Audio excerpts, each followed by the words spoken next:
Assalamualaikum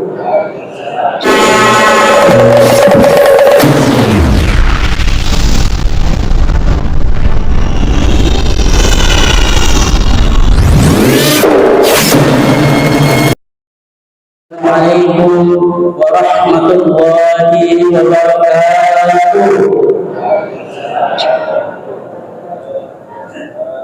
Alhamdulillahilladzi hadana bi'abdihil mukhtar man da'ana ilaihi bil idzni wa qadnadana labbaika ya man dallana wa hadana.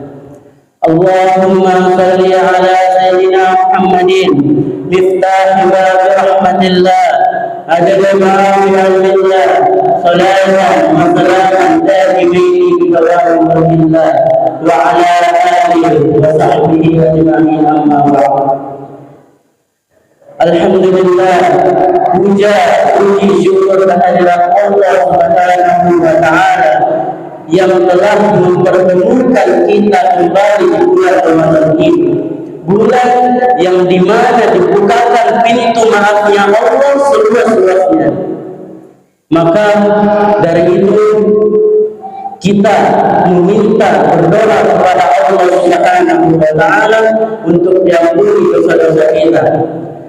Yang jauh dari Allah Subhanahu wa taala mencoba kembali kepada Allah Subhanahu wa taala, karena Allah Subhanahu wa taala berfirman, berjanji dalam lisannya Rasulullah sallallahu alaihi wasallam di hadis qudsi yang berbunyi, ya ibni Adam innaka da'watani wa rajawtani ghafartu laka ma kana minka wa la ubali.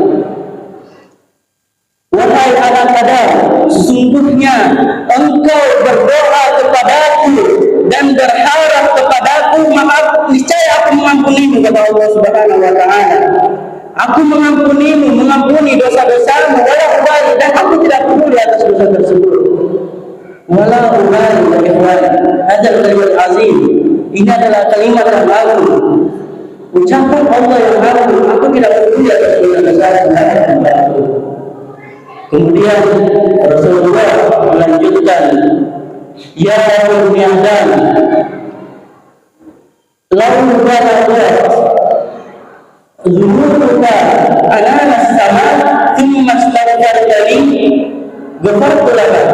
Wahai anak Adam, jika dosamu sebanyak awan yang di langit, kemudian engkau beristighfar kepadaku, niscaya aku mengampuni dosa-dosamu.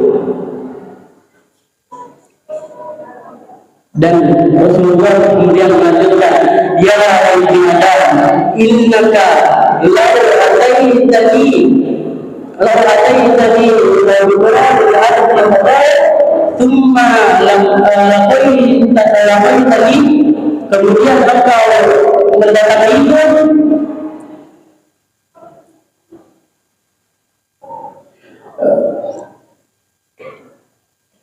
Allahumma shalli ala Muhammad. Kemudian engkau mendatangiku dengan dosa sebanyak bumi. Ghafartu laka, maka aku akan mengampunimu, kata Allah Subhanahu wa taala. Lihatlah kemuliaan Allah Subhanahu wa taala yang lain.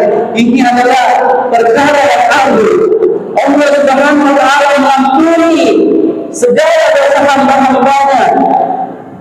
Sebagaimana Allah berfirman dalam surah Al-Zumar ayat 53 yang berbunyi, qul ya ibadiyalladzina asrafu ala anfusihim, katakanlah hamba-hambaku yang melampaui batas atas dirinya.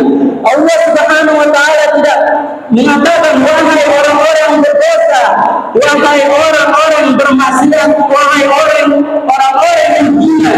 Akan tetapi panggilan Allah begitu lembut terhadap kita, mengatakan ya ibadi wa ta'ala la taqnatu min rahmatillah. Janganlah kalian berputus asa atas rahmat Allah Subhanahu wa taala. Jadi Allah Subhanahu wa taala mengampuni kita, mengharap kita kembali kepadanya sebesar apapun dosa tersebut. Karena jika kita telah diampuni oleh Allah Subhanahu wa Ta'ala, kita akan menjadi hamba yang sukses. Yang sukses menurut Allah Subhanahu wa Ta'ala, yakni bukan yang pejabat, bukan yang uangnya banyak, bukan yang hartanya banyak, bukan yang memiliki rumah mewah, bukan yang memiliki emas, intan, berlian, akan tetapi sukses menurut Allah, yakni wa ma zuziya lil-nar faqad. Orang yang terhindar dari api neraka, maka dia telah sukses dari Allah Subhanahu wa Ta'ala. Sukses menurut Allah Subhanahu wa Ta'ala ketika seorang hambanya berhasil bebas dari api neraka.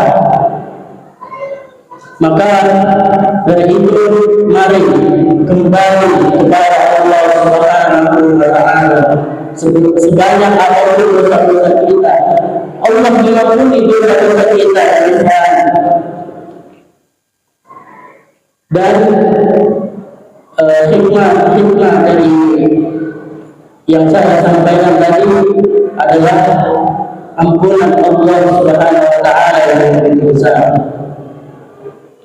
Dan sedikit lagi kita menyambut Idul Fitri, yakni kita jangan lupa mengamalkan sunnah-sunnah yang ada pada Idul Fitri, seperti sunnah memakai pakaian yang bagus, pakai pakaian yang rapi, tidak perlu baru, dan memakai wangi-wangian, kemudian berjalan berbeda, datang ke masjidnya berbeda, kemudian keluar ke rumah dengan jalan yang berbeda.